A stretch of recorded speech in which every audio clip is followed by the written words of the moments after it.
Hi, friends. It's Will Parker here from Principal Matters, the School Leaders Podcast. We are excited to announce that we are approaching our 400th episode. Can you believe it? To make this milestone even more special, we'd love to hear from you. If this podcast has inspired, helped, or encouraged you, would you consider sharing your thoughts with us? It's easy. Find a quiet spot, record a 60-second voice memo on your phone, and email it to will@williamdparker.com. We are eager to hear why the show resonates with you, your favorite moments, or anything you find particularly thought provoking or funny. Thanks in advance for your contributions, and thank you for doing what matters. Principal Matters Podcast, episode 398.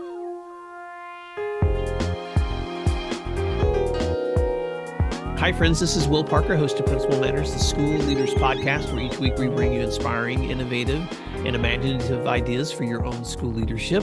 This week, we're going to be talking about leveraging executive internal communication for stronger brands. That's a mouthful. With my special guest, Brittany, Keil. And you're going to understand, Principal Matters listeners, why I've chose that title, because that is the title of an amazing article that Brittany Keil wrote and published through the School CEO magazine. Brittany Keil is the Research and External Relations Manager with School CEO, a research and perspectives magazine for school superintendents and other K-12 leaders, published by Apogee. And prior to working as a full-time writer, Brittany taught English and special education for 8 years in Arkansas and in Washington, D.C. She is an alumna of Johns Hopkins University and the University of Central Arkansas, and is a former Fulbright scholar. She was also a guest on Principal Matters episode 335 with Tyler Vosser from Apogee and School CEO, and you can check that out in the show notes if you want to go back to that past episode. But Brittany, Keil, welcome back to Principal Matters Podcast. Why don't you fill in the gaps on that intro and tell listeners something else they may be surprised to know about you? Sure, I will. Thank you so much for having me. Well, as you mentioned, I was a teacher for 8 years, but my first job in education was actually much earlier. I was thinking about this before the podcast, actually. My first job in college was working on an educational research farm. And what that meant for me was showing children around a farm and explaining to them how things are grown. Granted, the farm was in rural Arkansas, so most of them knew. And I very quickly realized that many of them knew more than me. But other times we would have buses in from Little Rock and other more urban areas. And I just loved getting to show kids where the food that they loved came from. Oh my Um, gosh, that's the coolest story. Okay, I just have to ask you because we're both from similar places in the US. I'm in Oklahoma, you're in Arkansas, but I used to live in West Tennessee. Where in Arkansas were you doing that research? on Petit Jean Mountain, which is a very small plateau about an hour west of Little Rock, a really special place. It's a little bit famous because that's where Winthrop Rockefeller, the former Arkansas governor, set up a ranch. And in fact, the educational farm was on his former ranch. So it was pretty neat. So talk about going full circle, Brittany. You were doing that in the summers with students, a research farm, and then you step into teaching as an English teacher. And then you are now doing work as a writer for School CEO, but as also the research and external relations manager for them. So now research is what you do. So let's set the stage for Principal Managed listeners. I just want to let them know why this is such an important conversation for me and why I brought you to them. And that is because, first of all, I have a really good relationship with you and your organization, with School CEO and Apogee, who have been sponsors of this show for a long time. So thank you guys for the support you give to Principal Matters listeners. But in the fall of 2023, you came out with an article for the School CEO magazine on leveraging executive internal communication, which is what I titled the show. I borrowed that from your title, but I want to unpack this because there's not a lot of people that have done it. I've not come across a lot of research like what you did for this article, which is really digging into the layers of communication that are happening between principals and superintendents in their communities. So why don't you set the stage? Talk about what prompted you to write the article and what was the scope of the work involved in interviewing principals for your findings? Yes, so this study was kind of like a lot of different threads coming together for me personally, and also just for the work we do at School CO professionally. So a couple of years ago, we did a study called Who Speaks for Your Brand, where we asked school personnel at all levels, like who they thought bear the most responsibility for the district's brand or the school's brand. We actually asked specifically the districts. And most people agree that that was either the superintendent or maybe the comms director. But one of the answers that was pretty up there was principals. And so there's this role because I think for many people, especially families and especially teachers, they are closer to their school brand than they may be to their district brand. And you can argue like some districts, strategize sort of a house of brand situation, and then others are more one single brand. But this is definitely something that people feel close to. The second thing is I've become very interested in trust over the last couple of years. Like I'm sure everybody who's read a newspaper in the past year has seen something about the decline in trust in institutions. And schools, of course, are somewhat insulated from this. They're still a little bit more trusted by the public than, especially local schools, than other institutions, but they've suffered as well. However, historically speaking, principals have been the most trusted position in a K-12 organization. And while they've also been impacted by the decline in trust that's just pretty much global, principals are a very, very important point of contact for families, for teachers, as I mentioned earlier. And in fact, when we've done work on recruitment, something that we've heard from a lot of the teachers, when we ask them what made you choose your school over another, is I liked the principal. So kind of weaving all of these threads together, we wanted to explore what relationship the principal had in the broader district and school brand. And as we explored that idea, we realized that the crux of this, the really important conversation, was how a superintendent and their principals can work together to build and balance a narrative about the schools and the district as a whole. Yeah, I just had to pause there for a second because I was aware of that research on trust in institutions declining and principals. And if I'm looking at the same research that you've been looking at, Brittany, one of the things that surprised me was that the principals were actually being rated as higher trust than even like religious institutions, than their priests or their pastors, and of course higher than politicians. And yet we've still seen even the role of the principal being really threatened in the climate that we live in, where people just have so much distrust of institutions. But the fact that parents are saying, I'm choosing the school because I trust that leader, that's so powerful. And so um, as you were keeping all of that in mind and stepping into this research, talk about the people that were involved in that research and in the conversations that you. I want Principal Matters listeners to understand the context of who you ended up talking to in this research, so that you could drive toward that question that you brought up earlier, which is how are we really communicating the brands of our schools and districts together? Yes, so this was a really, really special and heartfelt research project. And I'm sure that every researcher says that about every project. I've probably said it about every project. But what makes this unique is that this was a qualitative study based on hours and hours of interviews. So previously in my research work for School CEO, we've done really big surveys, and surveys are great. They can be nationally representative. You can learn a lot of really cool things. But what we found is that many of our readers loved the comments that survey respondents can leave voluntarily more than anything else. So while they love the data that we provide, they're like, I really love that one comment that y'all pulled out about blank. And so we started thinking about what would it be like to have a qualitative study. And what that looked like in very basic terms was me sitting down on a Zoom camera with a principal and a superintendent from, 15 different districts across the country, and having long and thoughtful and yet very structured conversations about what their role looked like when thinking about the broader district communications and brand. And these were really cozy. You know this, you're a former principal, and you've worked with a lot of superintendents as well. They're busy people. And I would usually open the conversation by reminding them that first, this is confidential. You're not going to be identified by name or district, and that this is a warm little space where you can reflect and be honest, in, the sake of research, but also just to you know, to give yourself a chance to process this. And what one challenge for me was that I wasn't able to respond to my interviewees except by moving to the next question. And there are a lot of reasons for that. It's a best practice for qualitative research. It did make things challenging, but I had one conversation with a principal who at the end of the interview, and mind you, I've said almost nothing this entire interview except for ask questions. She said, "Thank you so much for this conversation. It's the best one I've had in a while." And that was just I love that. I love just yesterday. I had to just jump in here, Brittany, because just yesterday I was doing a virtual workshop with a group of principals, and we were doing active listening practice. And I just asked them, they were in a room, there were about 12 of them, to each pair up and take 90 seconds for one person to share with the other person across from them a current challenge that they were facing. But I gave a rule to the person listening, which is you can't interrupt in 90 seconds.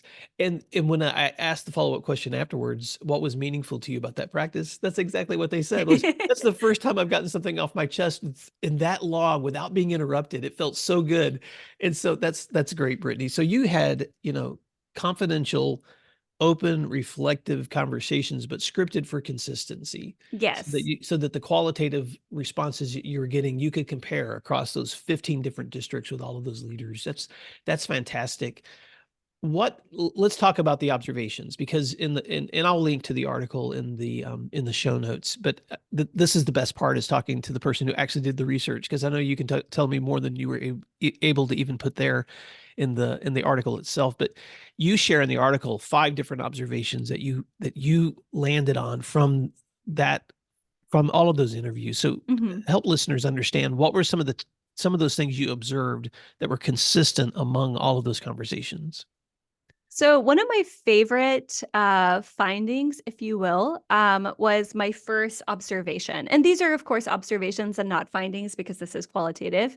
And, our sample is pretty small. But my first question was, and to give you a bit of background, the interview did change slightly for principals versus superintendents, just based on the scope of their work. But question 1 was the same for everyone. And that was, how important is school communications, marketing, and branding to a district's overall success?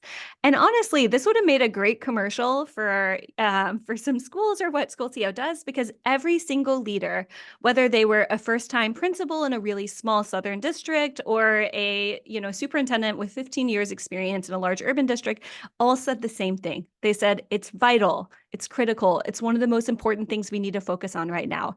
And that honestly surprised me. Even though I spend a lot of time talking to superintendents about marketing and communication in districts, it surprised me that principals were also aware of just how critical this was in the broader narrative around what's happening with schools. That's surprising. And I'm surprised too, but at the same time, it's encouraging, because you're aware, Brittany, I've shared with you offline that my second book, Messaging Matters: How to Motivate Students, Inspire Teachers, and Reach Your Communities, was a book that I wrote as a practicing principal, because I was beginning to see the power of that collective communication, the branding of your school, the marketing. But I was also writing it because I felt like it was a message that I wasn't always seeing being practiced in other Yeah. places. And so the fact that we've come to a place now where, in all of the people with whom you're conversing, that they recognize this is important, is a huge milestone, because I think it helps me feel like we're collectively on the same page when it comes to recognizing how important it is, the way people see our schools. And, and your book actually brings us to, I think, observation number 2, which is that while everyone says it's important, principals really struggle to incorporate this in their day-to-day work. And there's a lot of reasons for this, but honestly, time, I think, is one of the biggest factors, especially principals, I think, who were newer in the role, or, were in a specifically hectic position. Maybe they just switched schools or their school was consolidated with another. Like they really struggle to find time in the day to day. And actually, I read your book for this interview, and I felt that you captured so well what I get to in one of my later observations, which was realizing that principals are doing marketing work every day. They just don't realize that's what they're doing. All of the communication and the experience building is the kind of marketing that they need to do as their role within the superintendent principal sort of, I guess, dream team. Well, first of all, Brittany, I just have to commend you because I'm pretty sure in 397 interviews, I've never had the other person on the other side read my book for the interview I'm doing with them. So kudos, which means you are a true researcher. But what a great point to make, which is that even though we are aware that this is vital, it doesn't mean we know how to actually target, harness, communicate, canvas our communities. People need strategies of how to do this. What other observations did you make? One more thing on observation number two, something else that principals struggled with is they have to be really close to the work and also close to the communication. And so I had one principal tell me that every time they sent an email, they dreaded the immediate flood of responses back about not just how they sent the email, but also the work that they were doing. And I thought that was interesting too, especially in districts without communications workers. There's no buffer to kind of buffer the feedback. And so the principal ends up kind of taking all of it. Oh my gosh. Okay. I, if I respond on everything you say, we'll be here forever. But that is so true. And I have worked with leaders who will say to me, well, no good deed goes unpunished. I'm just trying to communicate something and then I get this negative feedback. So why should I even communicate if I'm going to be getting such negative feedback? And I wrestled with that too as a leader. And I'll give you a quick story, Brittany. I remember one day, posting in our newsletter the names of some students who had won some athletic awards, because I had received that information from a coach and I just wanted to put it in there as a, hey, shout out celebration. And then that afternoon, I got an email from a mother of one of the kids and she was like, why didn't you include a photo of those kids? And I thought to myself, goodness gracious, there wasn't a thank you. There was just, but you know what I decided to do in that moment, Brittany? I thought, you know what?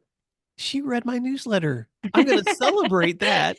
And then two, what a great suggestion. So I just emailed the coach and said, hey, would you mind sending me a photo of those athletes?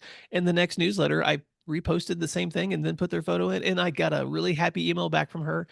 I could have been angry. I could have ignored it. I could have let it frustrate me. But instead, I tried to figure out, okay, what is that saying about the communication? And what it's saying is people care enough to read it. And maybe I need to learn to, respond to some of those things. And of course, ignore the things that are undue criticisms, which is really hard. Yeah. Observation 3 and 4 are kind of related. 3 was just that principals struggle to initiate conversations around marketing with their superintendent. I had this question where I was like, what does it look like when you initiate a conversation about marketing or communication or branding with your superintendent? And many of the principals kind of pause and they're like, I don't do that. And some of them, kind of dug into like, I think I could, they would want to hear it. We're just busy talking about other things. And that relates to observation number 4, which is just getting everyone on the same page is really hard. There are a lot of lines of communication that happen between a principal and a superintendent. And when I asked how superintendents and principals communicated together, the principal was most likely to mention texts and phone calls and frequent checkpoints. And superintendents would often, tout that they had an open door policy. And so that kind of led me to wonder if the open door policies, are something that work for a lot of principals. I think it's hard to walk in your boss's office, if it is your boss. Not every principal, of course, reports to a superintendent, and say, now I've got an idea. I know we've got 15 other fires, but I want to talk about this one thing. And I think that's hard. Well, and you know this, Brittany, because the work that you guys do with a school CEO and Apogee is helping schools figure out how to tailor their marketing. And some districts have the privilege of having communications directors. A lot of places don't. They are their own communications directors, and so that's a really interesting point. Because what I hear you saying is there's a perception difference between superintendents and their principals. The superintendents who feel like, hey, I'm open to feedback, and the principals who are saying to you, we really never talk about this. when it comes to how to communicate. And I'll go into this a little bit with our recommendations, but it also plays to that idea I mentioned earlier that principals are doing marketing work. They just don't realize sort of what experiential marketing is, which you talk a lot about in Messaging Matters. But superintendents, when I would ask them, do your principals talk to you about marketing, branding, and communication? They'd say, oh, yes, I had a principal just last week have this idea. And so, it's kind of like telephone, like we're all talking about the same thing, but we don't, realize that we don't have a shared language about what we're doing. Let's take a moment to thank our sponsors, and then we'll be right back. Everyone talks about the power of data-driven instruction, but how do you actually get the right insights and know the best next steps? The secret is IXL. IXL helps you easily assess performance and determines the best path forward for each student. Whether you need data for benchmarking or intervention planning, IXL can do it all. And IXL doesn't stop at assessments. It also provides you with everything else your school needs, from a standards-aligned K-12 curriculum to actionable analytics. IXL's online learning and teaching platform is research proven to improve student outcomes and is used by 95 of the top 100 U.S. school districts. If you also want to start driving real progress, get started today at ixl.com/PM. Okay, so what I want to make sure that I'm just, because I love to summarize, I'm just going to summarize those 5 observations that you made. 1, Yes, please. Everyone knows that school marketing is vital. 2, principals struggle to incorporate their school communication into their day-to-day work. 3, principals are reluctant to initiate conversations about marketing with their superintendents, even though the soups feel like they're open to those conversations. 4, getting everyone on the same page is hard. It's a challenge, but having a communication team can help. And then 5, clear lines of communication are critical. Mm-hmm. And so you have several applications that you give in your article. Again, Principal Matters listeners, I'll link to this article in the show notes so you can read the summary of this. But Brittany, this is so rich having you in the room. Talk a little bit about what are some of those applications that school leaders might keep in mind, principals and superintendents and district leaders. How can they work together for stronger shared branding and communication? Yes. So we came up with a couple of recommendations based off of the concerns that we heard from both sides of the table. I can go ahead and list those as well, but there's one that I'd really like to dig into, and that, but first to list them. The first is to train principals early and often. Most principals reported not receiving a lot of training around communication, marketing, and branding. The second is to emphasize a principal's role as an experiential marketer. The third is to invest in the communications professionals if possible. I had one principal, by the way, tell me that that was the single job that the district could hire that would make their life easier. 4 was to make your mission and vision come alive. The one that I'd really like to dig into is to emphasize the principal's role as an experiential marketer.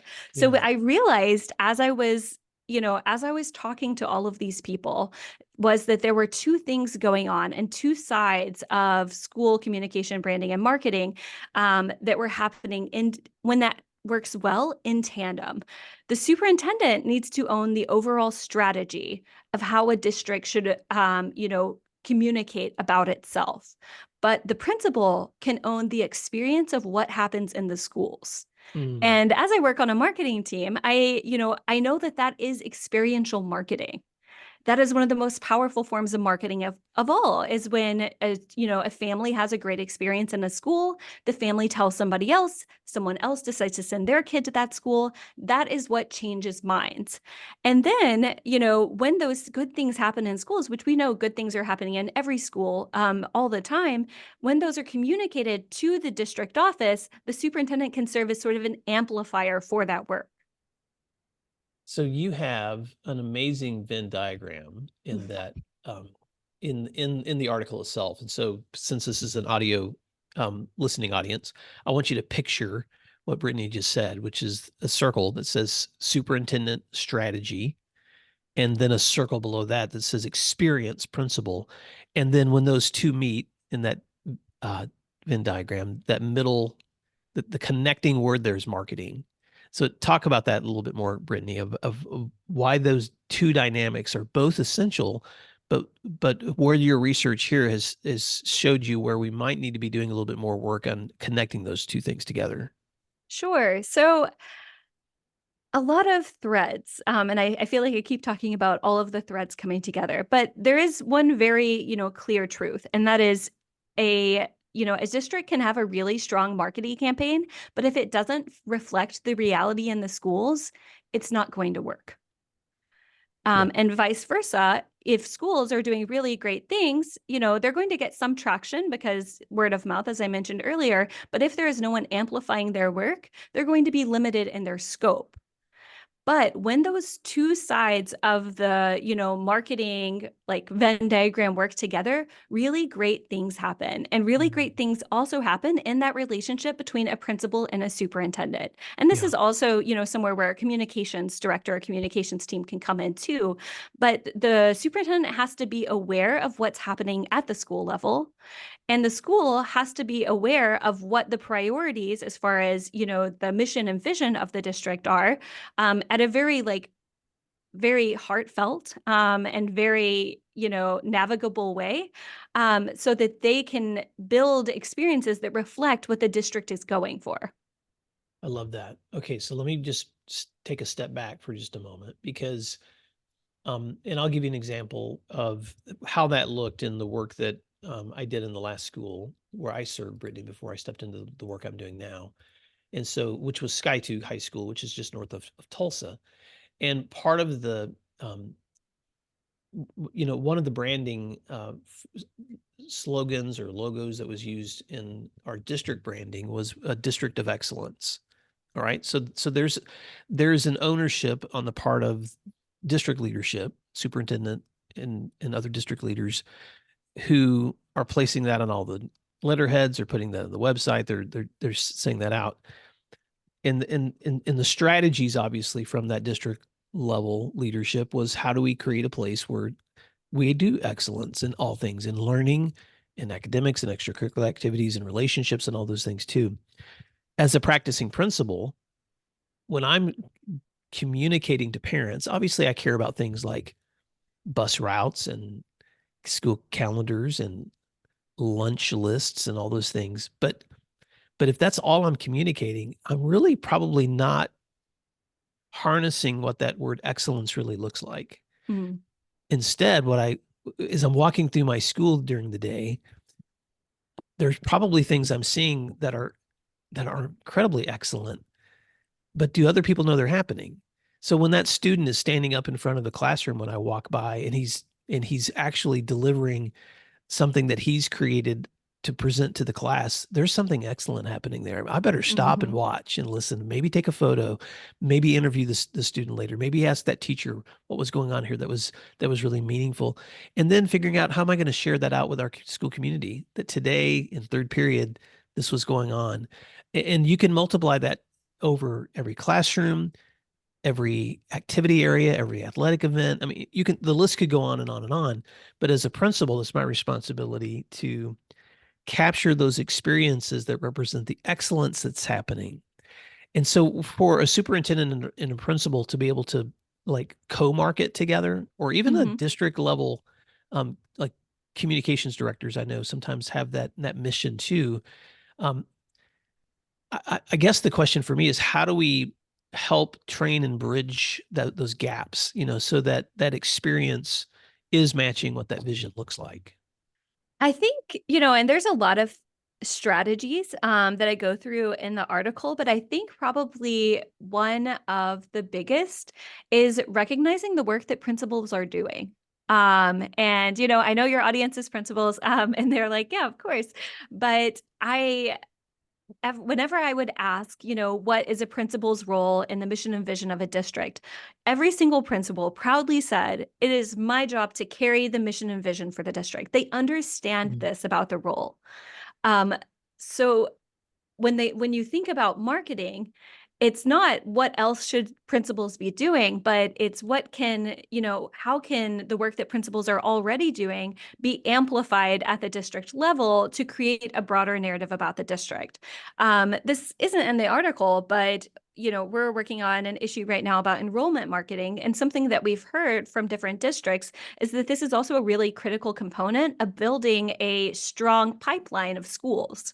So if excellence is a value of the district, parents want to see excellence at the elementary school, of course, but also the middle school and also the high school. That experience has to be somewhat consistent as the student ages, even though, obviously high school is different than kindergarten.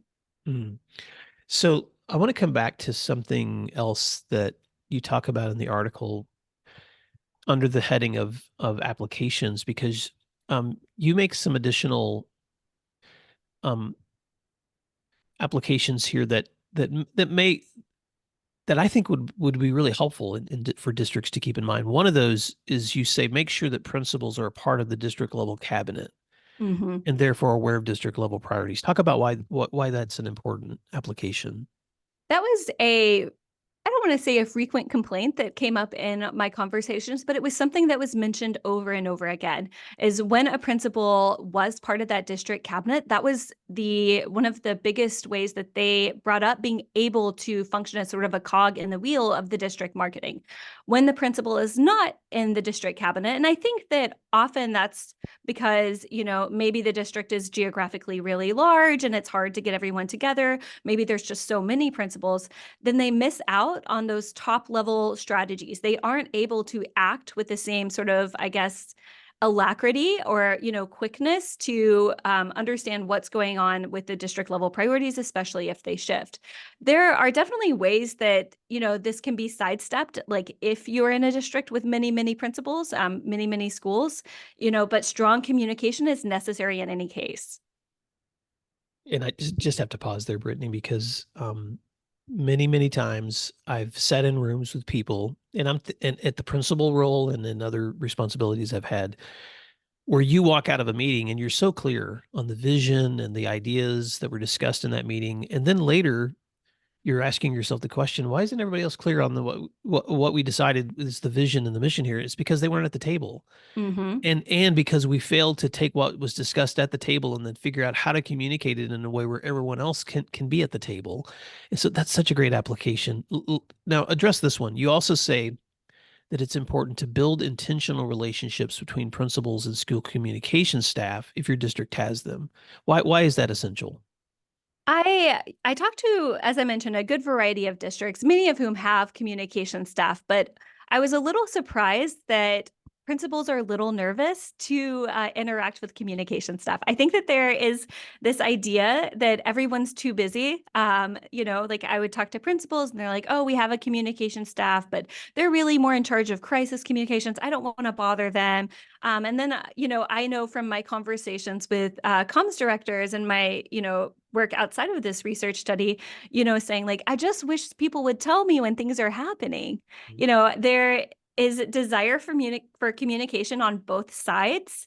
And yet making sure that communication happened really falls on the superintendent and the rest of the district office, I think, to create those intentional relationships. One principal mentioned during a executive retreat, getting paired up with the communications director for a empathy activity.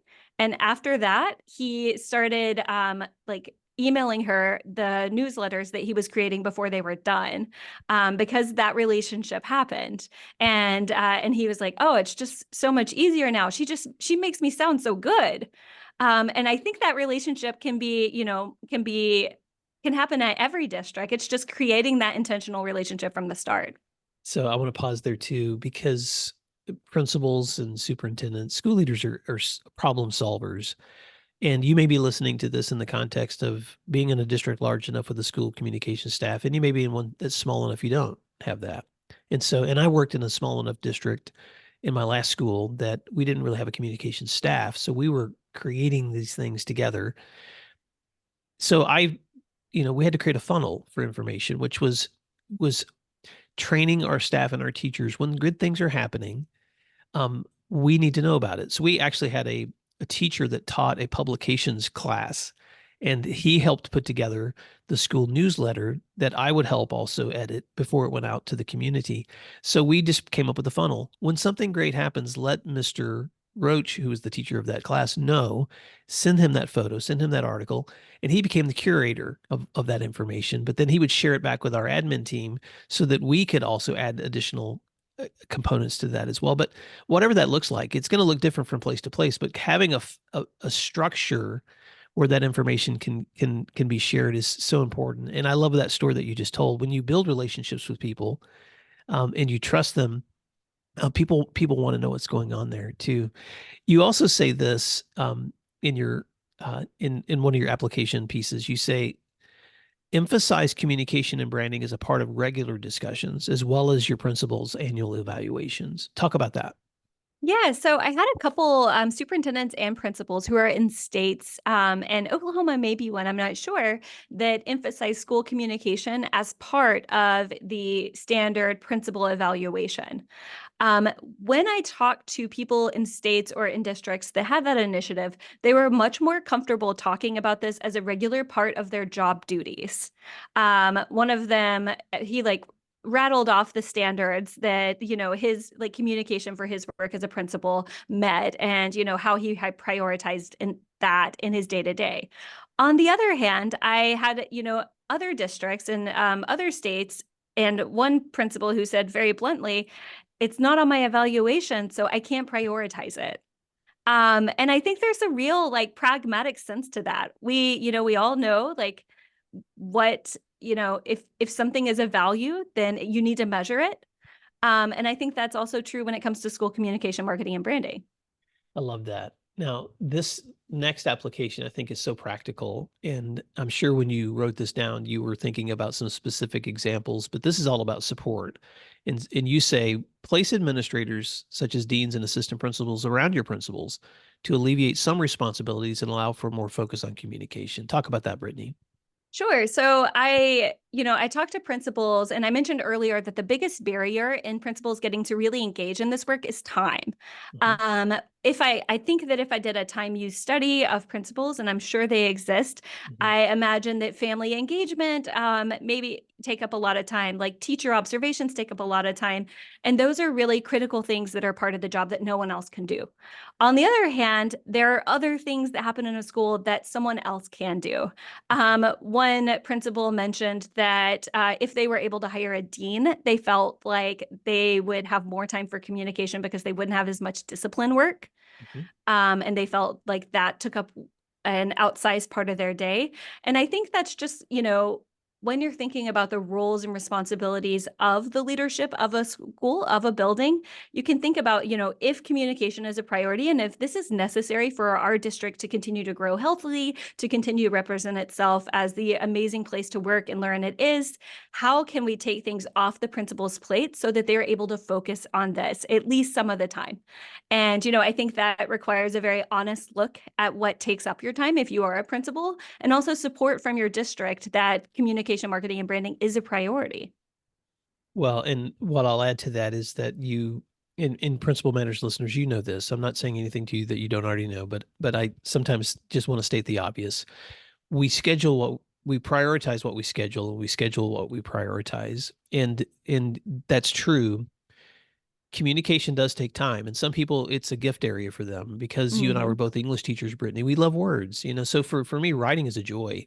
For other leaders it's not, and so for Mhm. them it may be figuring out who else on my team loves to write or enjoys this process, and I can collaborate with them, or I could ask them. For instance, I was not, even though I use social media and I do technology all the time. I mean, I have a podcast with 398 episodes as of this one. um I still, that's not one of my natural giftings. And so when I was in the school, we had one of my media center assistants love social media. And so all the things that we were trying to share out through the newsletter, photos, et cetera, I would always send her a copy. And I just gave her permission to run our social media channels for us. And I know Aptigee has all kinds of tools you can use to enhance the work that school leaders can do with their marketing. But the point is, I tried to create the structures and the priorities and schedules and assign people responsibilities to help me carry that load. And then for me, I put specific date on my calendar every single week. And for me, it was Fridays, where I was going to push out the newsletter at the end of the week so that parents and students and teachers could hear a summary of all the things that had been going on and what to expect in the coming week. And because it was scheduled for me, then that became my priority. As a secondary guy, that meant that usually on Fridays, on Thursday, as I was putting that together, Fridays are usually a big game night. And so a lot of times that meant I would stay a little bit before the game and kind of wrap things up and get that out so so it became a part of my structured priority schedule. And if I didn't do that, it probably would have never happened. So Brittany, as we wrap up this conversation, first of all, I just want to commend you on your research. This is so rich. Any other parting words or thoughts from the research that you want to leave with listeners to think about in their work in communication? Sure. So right now, I mentioned earlier, I'm wrapping up an issue with my team on enrollment marketing. And this has caused us to take a very a very sobering and real look at school enrollment and where it is falling, where it is declining, and what challenges are happening for schools all across the country. And I think that this research, the layers of leadership, and also the critical relationship between superintendents and principals is absolutely vital to marketing a district so that your marketing is vibrant, is real, and reflects the reality of the experiences that principals craft in their buildings every day. So that would be my biggest hopeful takeaway. Well, Brittany, how can listeners stay connected with you and find out more about School CEO and Apogee? And also, I want you to give a quick plug for how they can get a copy of this wonderful publication that you guys put out.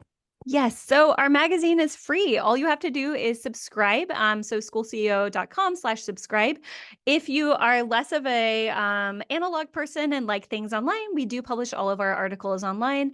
I am also very excited to invite you to subscribe for our newsletter. So every 2 weeks, me and one of two other people send a newsletter to you. It's all about our recent work. It's about things we're reading about school marketing, education leadership, all of these things that we get very nerdy about, and also just sort of the insights that we're hearing from other school leaders. So please subscribe to our newsletter. We have a podcast as well. Tyler, who was on on this podcast with me last time, is wrapping up season 2. He's done a really amazing job this season of bringing in some of the best leaders in the industry and some of the best leaders in K-12 leadership as well to talk about big ideas facing education. So we've got a podcast, just to cap it all. We've got a podcast, we've got a newsletter, and then a magazine that all you have to do is subscribe to. And you guys host an amazing conference. Yes. So when does that happen each year? So we are currently finalizing dates for next year, but we have a very unique plenary style conference for school leaders. It is very small, and there are also no other vendors except for us. So there's a lot of time for conversations, best practices, and I don't know, it's just a really cozy experience. I love it. I've been to 4, and I had to leave early last time, and I was so sad. So please come to the next one. Well, and check out the School CEO podcast with Tyler Vosser, who hosts that and is a partner in communication with Brittany. Brittany, Keil, thank you so much for the research that you do, the writing that you do, the supports that you provide schools. And Principal Matters listeners, as you think about your own communication responsibilities, I don't want you to walk away from this conversation overwhelmed. What I want you to walk away from this conversation is confirmed that you know this is vital. And there are actually people and resources and structures available that can help make this easier. And Apogee and School CEO are one of those organizations that does that. But also, I just want to encourage you too, just to think about in your own structures, where you are, in the place that you live, in the relationships that you have. What's one thing? That's all I ask of leaders when they're stepping away from a conversation like this. Just think of one thing you can do to enhance that communication in the days forward, and just do that one thing.